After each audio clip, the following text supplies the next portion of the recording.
What's up, everyone? Bass here. So the initial injury report for the Week 4 game, Packers versus Patriots, just came out. So let's quickly run over that injury report. And of course, if you are new here and want more Packers news analysis and updates such as injury reports just like this, go down, hit that subscribe button, as well as turn on post notifications to not miss any of those updates. All right, so let's bring up the list here, and we see at the top, we see Jaire Alexander obviously left that game against the Buccaneers in the first drive, 8th snap in, hurts his groin, was out the remainder of the game. Basically, there's optimism over the weekend earlier this week, basically stating that it's not going to be a long-term injury, and that proves to be true. He was limited today in practice with that groin injury. So that's really good news to see limited here. He didn't even miss a single day of practice now, albeit it is limited, but definitely him being limited here shows that, you know, it is a short-term injury. It's a day-to-day injury, and he'll be fine. Now, if he'll play this Sunday against the Patriots, we'll see. Doesn't look likely that Mac Jones is going to play in this game, so the Packers may just hold Jaire out, precautionary, but obviously, you know, you play to win the game. So if your player is ready to go, your best cornerback, you're going to put him out there, and you're going to go and try to win that game with your best guys. Next on this list, we see David Bakhtiari is limited. This is extremely good news.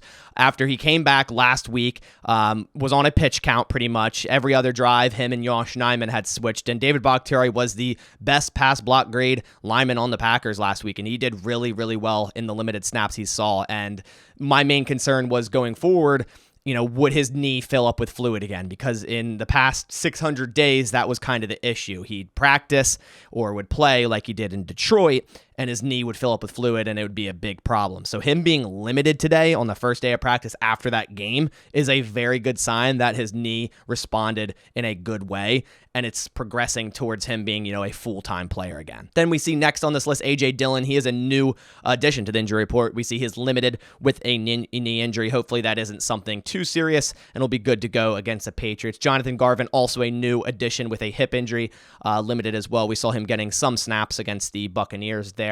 Elgton Jenkins did not participate today. I believe it was a designed rest day, and then tomorrow will be the designed rest day for Bakhtiari, and Elgton Jenkins will indeed practice. And then, of course, we'll see what happens Friday. The last 2 Fridays, Elgton Jenkins has been a full participant, but obviously with it being a knee, did not participate. I think it is just that rest day, and it's nothing like a setback or anything of that sort. He's looked good the last 2 weeks, even better last week. Then we see Caleb Jones did not participate with an illness. I would assume it's the same illness Randall Cobb and Mason Crosby had last week.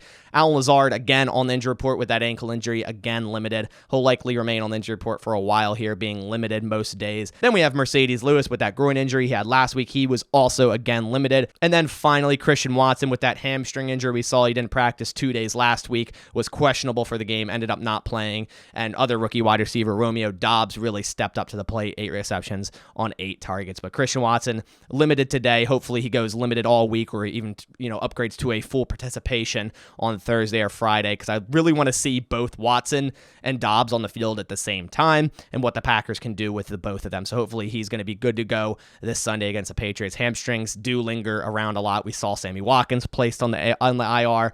It's really hard to shake a hamstring injury as a wide receiver, so hopefully this doesn't linger around much longer. But that is the initial injury report for this Week 4 game against the Patriots, a game that, you know, it's going to be interesting because if Mac Jones doesn't play, which it definitely does not look like he's going to, Brian Hoyer will be the starting quarterback of the Patriots, and the Packers defense is looking really good, so I don't see a real big issue with this game if Mac Jones isn't playing, but obviously any given Sunday. But nonetheless, it will be an interesting game. But that about does it for this video. Hope you guys enjoyed. If you did, please leave a like down below, but I'll catch you on the next one. Thanks for watching, and as always, go Pack Go.